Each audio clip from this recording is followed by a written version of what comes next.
Hello, everyone. Welcome to The Beat. I'm the man with the plan, Dr. Quack, and I am here to talk with two people that are getting ready to be involved in our next show here this Thursday, December 30th, 6:30 p.m. Eastern, talking about Ring the Bell. Got 6 big matches on the card, but here, let me introduce the two men that will be fighting each other. First, we have the man who was in the six-pack challenge but did not manage to win it. Ladies and gentlemen, Brick Johnson. How you doing there, Brick? I'm good. How are you there, Dr. Quack? I'm doing good. And we also have the man who actually won the six-pack challenge and is now going to be fighting Mr. Wallace here in January, but he'll be taking on Brick Johnson right now. Ladies and gentlemen, Vagabond. Hey, what's going on? Gentlemen. We're doing pretty good. Good. Very good. Okay. So, I got you both on here. I want to ask you this first, Brick, because you were talking about the six-pack challenge, how you did not give all your effort into that match. Why? I was experimenting with something and seeing what it could be because I'm not a big fan of multi-matches, and I think it's ridiculous when you have 6 people when the obvious team won, and yet it was considered a tie. When most ties, we do coin flip. It should have been either one team or another. It shouldn't have been 6 people. Okay. How do you feel about that, Vagabond? Do you feel like he should have put all his effort into this? Do you think he had a chance? He should have definitely put all of his effort into it because I literally said, and I quote, in the hype, whatever ammo you have for me better be aimed for the head, it better be good, or I'm literally just going to do a clean sweep because I came after everybody and anybody that was in that match. You did. You came after everybody pretty strong. I thought Brick came after everybody pretty strong too, but it was a different one. It just didn't get the job done, unfortunately. But, so Brick, a lot of people are saying you're an underdog in this match. I mean, I believe Vagabond is favored by 2 points. How does that make you feel? Actually kind of ticks me off because I feel like that Vagabond's not even looking at me as an opponent. He's already looking over me and into his title match when he has someone that's right here in front of his face. He wants to play all these mind games, but I feel like he thinks he's already won this match. Well, you got a big hurdle to go over there, pal. Vagabond, are you looking past him? Are you looking at Mr. Wallace here in January? No, see, here's the thing. I know Mr. Wallace is on my radar. I know he's going to be my opponent in January. See, I'm not looking past you, Brick. I'm not looking over you. I see you right in front of me. I'm looking right through you. That's the thing. Because my biggest opponent is not usually the person I'm looking at. It's usually me. Because I'm my own worst enemy. I look in the mirror every day and I go like, how exactly do I improve upon the body of work that I put out better than the last time? Because the only place I can go up is to the stars. That's where I go. And it's kind of funny. I'm not even outside of my rookie year. Because technically speaking, June will be 1 year I've been in HSP. You're about, 6 months in here now? Mm-hmm. And already on a rampage. So what made you choose Mr. Wallace over A-List Alverson? That's the big question I'm curious on. See, the funny thing about that was, had I chosen A-List, it would have been a triple threat between me, AEP, and A-List. No, AEP would have went and fought Mr. Wallace. Mm-hmm. But then I chose Mr. Wallace because there was something he said that just stuck with me. Ooh, what did he say? He said I still had so much to learn. And he kept calling me little bro. And I'm just like, here's the thing. I keep getting better on my own without him teaching me anything. I keep improving without him showing me a damn thing. And what we're not going to do is call me little bro or pretend that I still have so much to learn. Because he can literally lose that title to anybody if he's not careful. He could. And unfortunately, he's going to lose it to me because I know he's not going to be careful with me. Because last time we faced, which was in another place, he beat me by like 2 points. Wow. I was that close. This time I'm going to beat him. And that was where? Where was that match at? That was FTW. That was FTW. How long ago was that from now?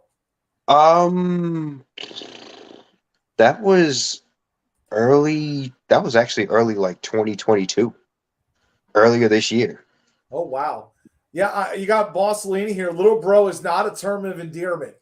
No, it is not. It's absolutely not a term of endearment. And Brick, you got this. If you impress me, I will become your manager. Brick, you might have a manager. I might, I have boss somewhere else, so as a tag team partner, and I've been in this game for a while, and I know I'm usually the underdog, and I can surprise people. But you know what? I've been working my ass off. I've been studying their Vagabond. I got respect for you. I'm not taking you lightly either. It's just it would be a good talking point if I beat the number one contender before he went into his match. That would definitely be a feather in the cap. Move him up the ranks. See, here's the thing.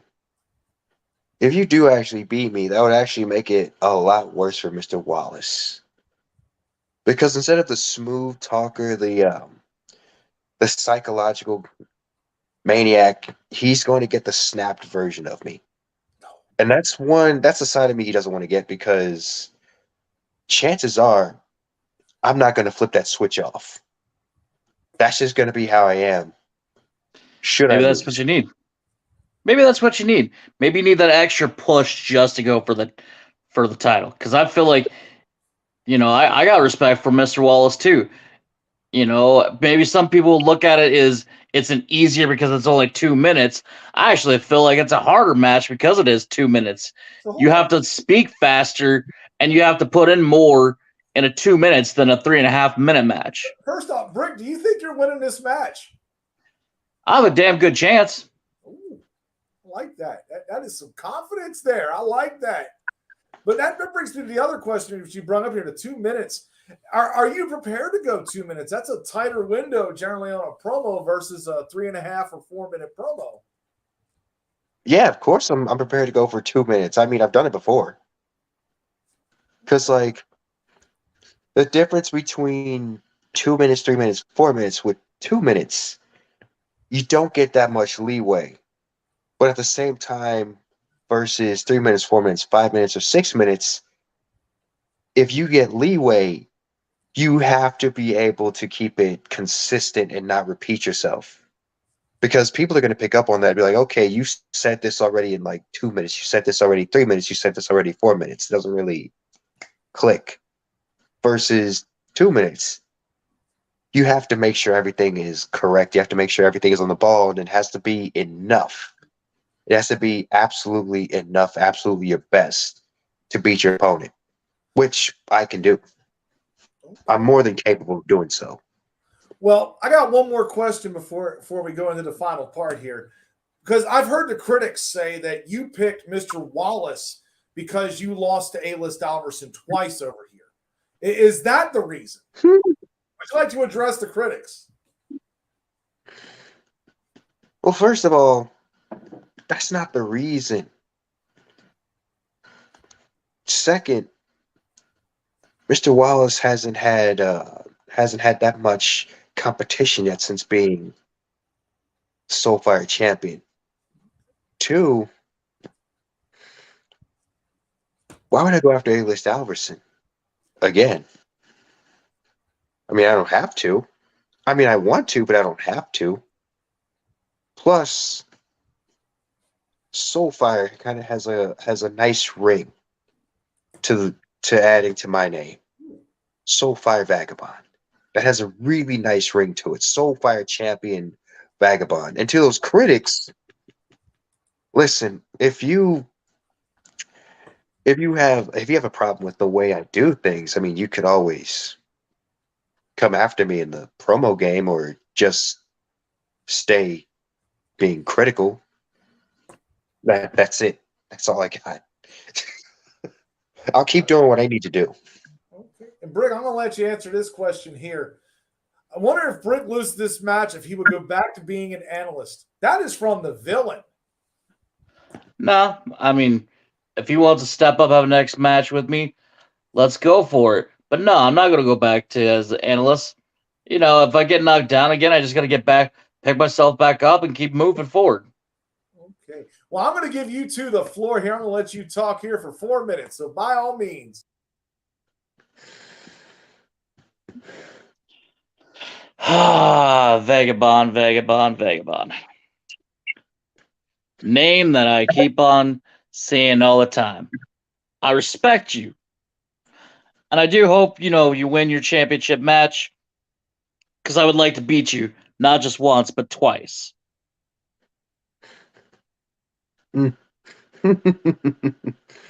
Oh, Brick. Brick. It just astounds me why somebody would name their kid Brick Johnson. Because first of all, you're naming yourself after a brick. Something you build a foundation upon, something you build a wall out of. Something you lay down for a house. And I just wonder why. Why do they name you Brick? When you've shown to be neither of these things. I know you want to beat me. I know you do, but here's the thing. You have to know that you can beat me before the idea of getting on camera ever comes into the mindset. Because Already been there. if you're not in the mindset of, oh, I can totally beat this guy, and I got the words to prove it, I got the fire to prove it, then what are you doing here? Because I know you want to beat me twice, but here's the thing. The first hurdle is beating me once. And that's a rarity. That's a really hard task to do because everywhere I go, I seem to stir up trouble, cause chaos, win, rarely lose.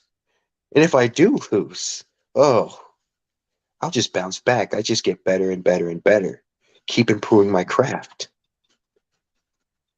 But in order for you to beat me, Brick, you're going to need a lot more than what you're presenting yourself out to be for all of HSP. See, a brick is something you lay a foundation, something that can withstand multiple of different things. I'm strong as a brick. You can keep hammering, you can keep hitting, you can keep saying what you're going to say, but I still stand. I'm still standing at the end of the day. I already know I can beat you. I already went into the fourth run. I'm already a step ahead of you for that. I know what I said. I know what's going to happen. Do you? I just need to ask you something. Do you play chess? Because before I go into any match, I always make sure that I get into the heads of everybody. I'm Doesn't more with matter. checkers, but I've already Oh, got you checkmate already. oh, brick. There's a way of playing chess that ensures victory, and right now, you're not playing chess very well. You've already made a few fatal flaws. You've already made a few fatal errors. I'm not sure if you realize this yet, but whenever I play chess, I play to win. And whenever I play chess, all the pieces fall into place. All I have to do is wrap you up in my web. See, there's more. There's more than one way of winning at chess. There's different strategies. See, I don't have to be the big, huge talker, big, huge, this and that. I'm a strategist. I already have a strategy to beat you. I've already kind of mapped it out in my head. Do I need to lay everything out in front of you? No. But everybody knows everything's laid out there, so you have enough to use against me. But doesn't mean you know everything about me. Well, there we go, folks. That was 4 minutes there. These two getting ready to fight each other here on Thursday, December 30th. Ring the bell. Vagabond versus Brick Johnson. Thank you both for coming on here. I'm Dr. Quack, and we'll see you on the Pulse tomorrow night.